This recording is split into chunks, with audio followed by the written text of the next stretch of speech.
morning, and thanks for waking up with us for our first morning show of the new school year. I'm Monique Euster. And I'm Jamie Weiss. Thanks so much for being with us. It's time to get your orange juices flowing with today's headlines. The National Veterans Resource Center is constructing a new building on the Syracuse University campus. We'll talk to one of the construction workers who holds this cause close to his heart. And the new Promenade on the Syracuse University campus originally caused a lot of controversy, but many of these people seem to be changing their minds.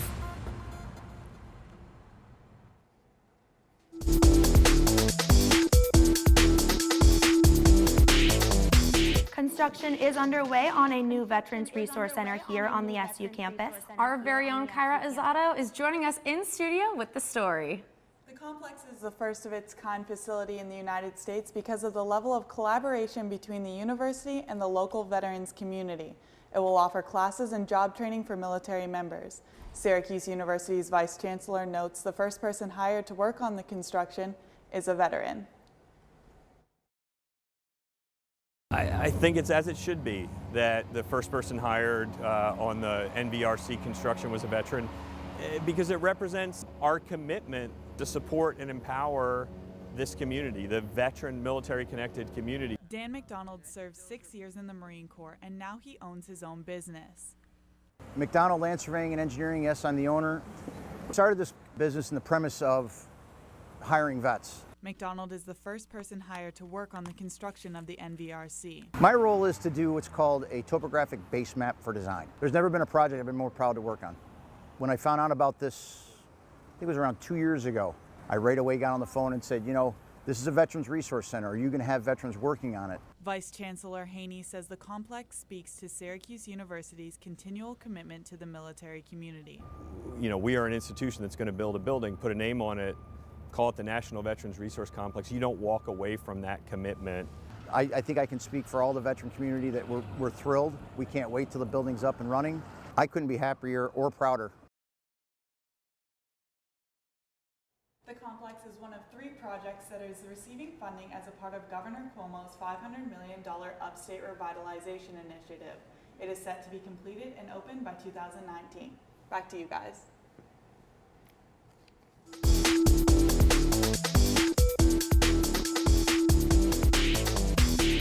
A month and a half into the school year, students and faculty have finally gotten used to the new University Avenue Promenade.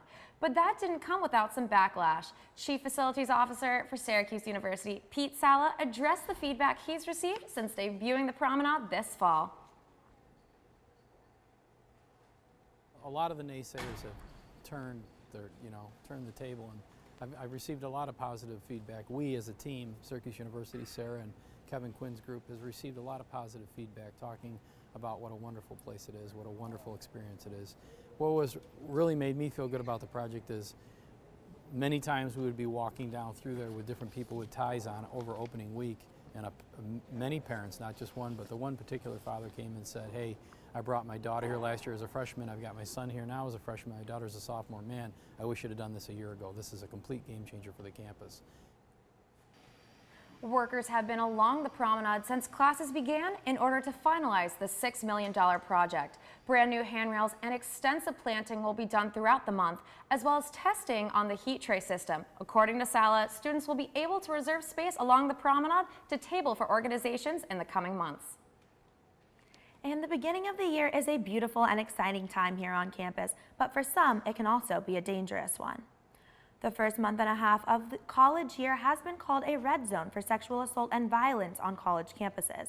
According to a comprehensive sexual misconduct survey at the University of Boulder, 28% of female undergraduates say that they were sexually assaulted during their college years.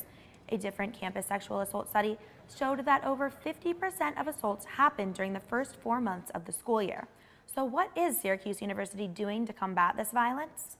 What we want to do is really create a whole community of Syracuse University students that are supportive of one another and that are telling their friend, you know, I'm so sorry that happened to you. How can I help? Coming up, we'll have University Union here in studio talking about what events, concerts, and speakers you could expect to see on campus this semester, and a feature on SU's Healthy Monday initiative. And can't find anything to do at night? Well, Orange After Dark has you covered. Find out what late night activities they've planned for students this semester. Plus, find out what is driving through Syracuse campus this week.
Welcome back to Mornings on the Hill. I'm Monique Euster alongside Jamie Weiss. We have University Union in studio to talk about what they have in store for the upcoming semester. Our very own Jess Lawson is sitting down with the Director of Public Relations, Grant Nygaard, this morning. Thank you, both of you. And Grant, thank you so much for sitting down with us. It's great to be here. Unfortunately, I got to begin with one thing, and that is Juice Jam. So, for those of you that don't know, the headliner, Fetty Wap, did not show up for Juice Jam this year. So, Grant, tell us a little bit about that and how the university recovered from that instance. So basically what happened was there was a slight travel delay with Fetty Wap coming to campus. He was supposed to be driving. He ended up taking a flight. The flight got delayed. So, fortunately, we couldn't have him come to Juice Jam this year. University Union has been trying to figure out ways to kind of give back to the student body after this unfortunate incident. So what we've been doing is we're taking all ticket revenue from that event and putting it towards future events like Block Party, Mayfest, and Rock the Dome, which we have coming up soon. So you're trying to make the events that follow up just that much better. Exactly, just to make it up to them, just so we can say sorry about this, but hopefully you can enjoy these events that much more. And it's not like Juice Jam was an entire failure. You guys had tons of events available. You also had a silent rave that was going on. Silent so disco, were those some things that you guys added to make it extra special? Yeah, we're trying to give it more of a festival environment like you see at traditional festivals like Governor's Ball, Lollapalooza, Coachella, where they have those silent disco aspects, those collaborations with brands and stuff like that to kind of enhance the experience. If you're not into only the music, you can go do other things as well. So you discussed some things that are coming up. Rock the Dome is coming up very soon, and this is going to be the first time in a long time that we've had a Rock the Dome. So what is that going to be all about? So the last time we had a Rock the Dome was about 4 years ago, and it was with Rick Ross and Ludacris. This year we're kind of going with the title a little more. It's going to be a rock-oriented show on November 4th in the Carrier Dome. Definitely be on the lookout for announced sometime early next week, and tickets on sale right after that. So you said it's a rock theme. Are there any hints as to who we could possibly I can't give any hints, but it's a band that everyone's going to like a lot. Really? It's a really big youth-oriented band that I think the campus is going to really enjoy. Oh, perfect.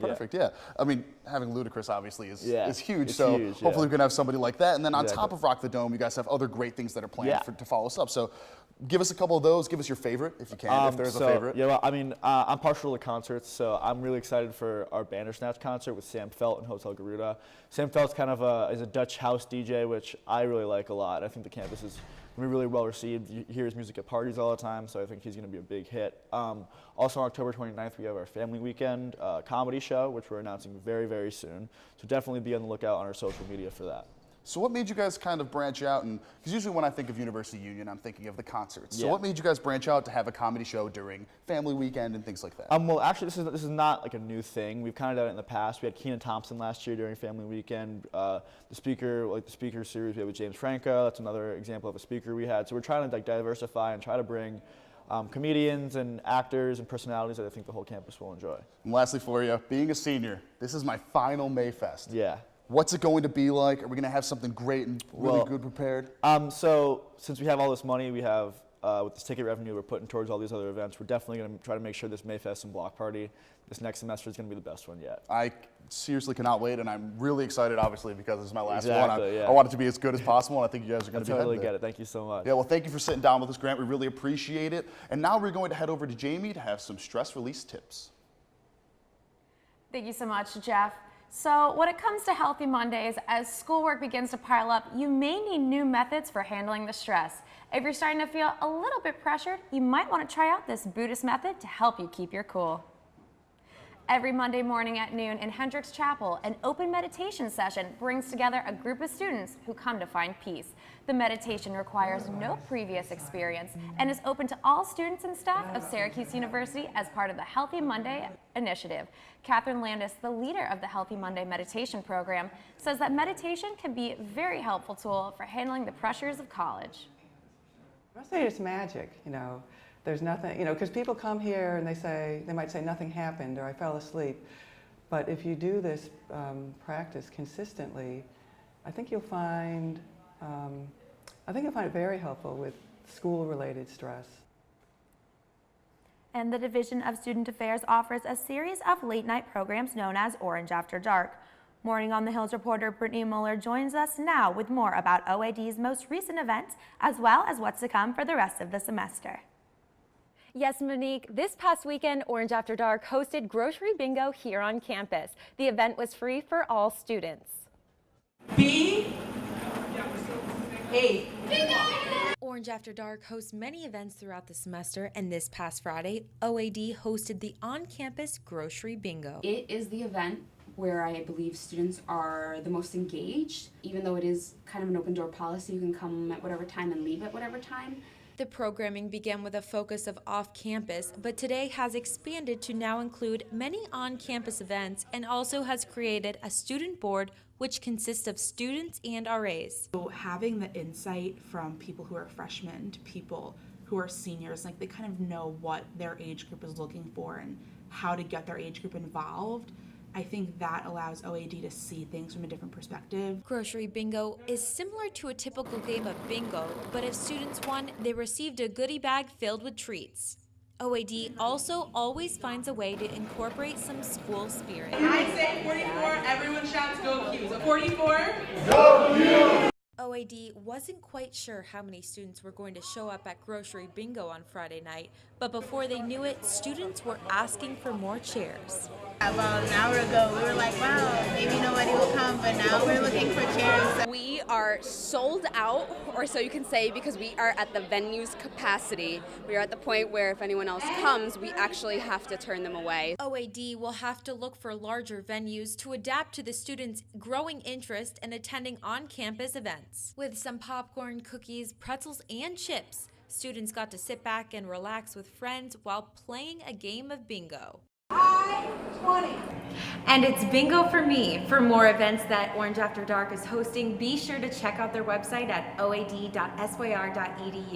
This weekend, there's the premiere of The Girl on the Train as well as laser tag. Reporting from Shine Student Center, I'm Brittany Muller, Mornings on the Hill.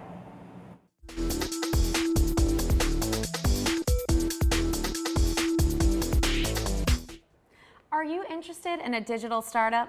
Mornings on the Hill reporter Jacqueline Mundray joins us now to explain how you can get involved. There's opportunities for students to get involved all over campus in digital startups, and if you are interested, you should get to know David Inouye. David Inoue is a master's student in the magazine, newspaper, and online journalism program, but his real passion is entrepreneurship. So that's kind of like how entrepreneurs are. We jump from place to place and we get bored real easy. So when things kind of plateaued and I wasn't doing much, I ended up just looking to start something else up. Here at Newhouse, David works at the Center for Digital Entrepreneurship, where he helps students with startup digital media projects. David received his undergraduate degree in his home state at the University of Hawaii and has already built more than one digital startup on his own. After 2 years, I burnt myself out because it was just me. So that's one of the things that I relate to the kids here, or the students here, is that who's on your team? He also has experience involving fitness, like yoga, and working with the University of Hawaii's athletic department. And he has even toyed with the idea of starting a sock company because he loves to wear mix and match socks that express his personality. So far, David has heard pitches from a few students. A handful of those students are pursuing those projects, and even though the Digital Entrepreneurship Office is located in Newhouse, they take pitches from any SU student that wants to get involved in a digital way. Newhouse wasn't always the plan for David. He decided to come when he wanted to do more with his career. You know, honestly, at first, the only thing that I knew about Syracuse was they had a good basketball team. I knew nothing about Newhouse. Although he didn't know much about the school, he did his research and decided it was the right move for him. He realized through his work that there were still skills that he needed to learn. And then I ended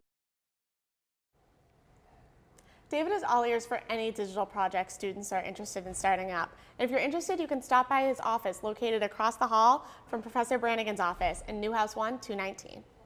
So Jacqueline, what types of digital apps are these students creating? Basically anything they're interested in. Students can create anything like the new Topingo app or things like that. Anything that they think would benefit themselves or other students or anyone, basically. That's awesome Yeah, to hear. That's very interesting. Yeah, David's really passionate about it, so it was really interesting to talk to him. Yeah, sounds like it. Are there any apps that you'd like to see? Not really that I can think of off the top of my head, but I'm sure that they're thinking about it before I am. Awesome. Thank you so much. Well, coming up, find out where you can get the only organic apples in Central New York during this apple picking season. And find out what famous wiener on wheels is driving through Syracuse this weekend.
Just 3 minutes in, Albany would get on the board with a goal from Leo Melger, his second of the season.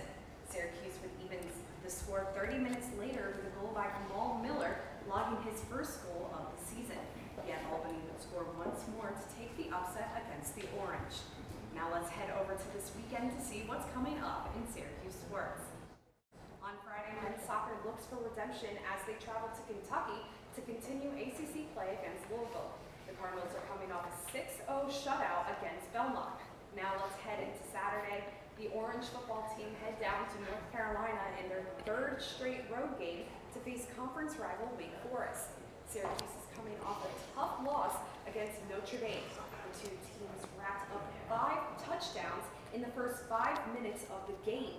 Yet in the second half, the Fighting Orange took over, taking the victory 50-33. The Orange will look to get their third win 7 p.m. in Winston-Salem. Heading over to Sunday, women's soccer will face Florida State in their second homestand of this weekend. The Orange are coming home after a tough road trip, losing all 3 conference games, including games from Duke and Clemson. After the Orange play Virginia Tech at home on Thursday, they will look to face the 9-1-1 Florida State at 1 o'clock. And fall has officially begun here in Central New York, and with that, tons of activities are available for students off campus. That's right. Our Mornings on the Hill reporter Jeff Slauson is back to tell us all about the apple orchard and setting themselves apart from the rest. Welcome back, Jeff. Good morning to both of you. You guys like apple picking? Oh, we love it. I personally love apple picking, and Central New York is home to some of the best apple picking in the entire world. But one orchard in particular is specializing in a very unique form of farming. Leaves are changing, the air is getting cold, and Halloween is approaching. Yes, it is fall, and yes, that means apple picking is in full swing. With over 20 apple orchards within the Central New York area, each provides its own special experience. And at Adams Acres in Jamesville, they specialize in 100% natural and organic apple farming, the only of its kind in the area. I think we have a little need from the community for organic grown produce, and apples is one of the hardest things to do. So we thought it was a challenge to try doing it. After believing there was a need for the farm, Adams and his wife have been organic certified for the past 4 years. This allows Adams Acres to compete in a market that is saturated by larger orchards. You can't compete with the bigger, the Beacon Skiffs and all those big orchards down there. We couldn't compete against them, so we thought this would be a nice niche to do. This niche of organic farming allows each apple to taste fresh and unlike any other apples in the area. You're going to test a lot of fresh apples. I mean, they have a lot of goodness into them. It's the way nature wanted it to be. You don't have any chemicals or even some of the fertilizers they use. They pump up the fruit and you get a little diluted in that. So. Being an organic farm, Adams Acres must only grow apples that can cooperate with no pesticide use.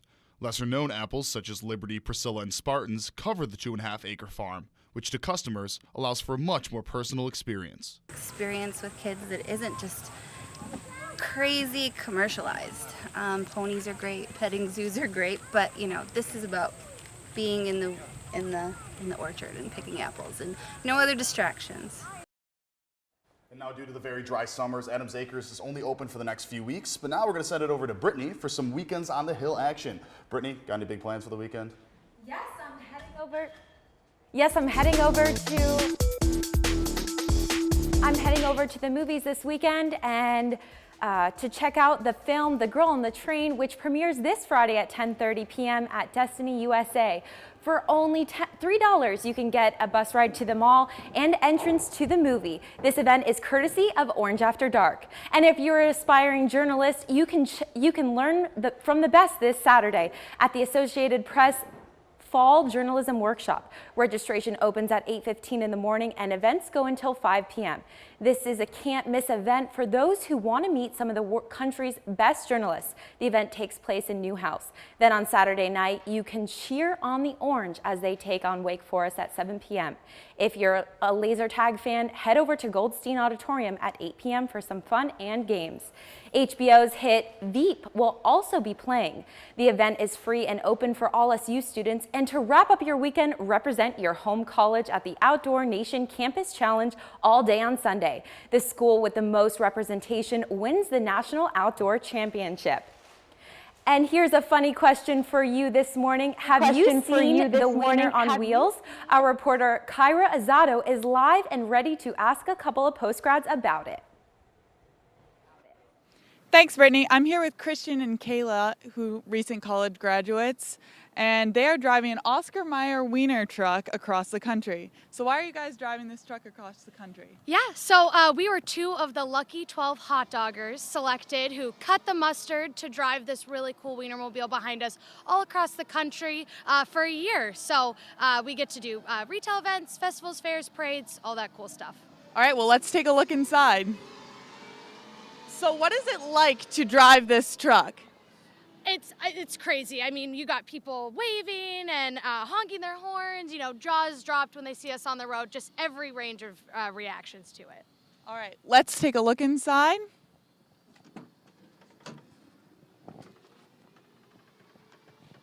Okay, Kayla, why don't you tell us what we're looking at? Sure, yeah. So if you look to your left, we've got our closet back there. That's where we keep our storage, you know, our luggage, stuff like that. If you look up, you can see the beautiful blue skies. It's always a beautiful day in the Wienermobile.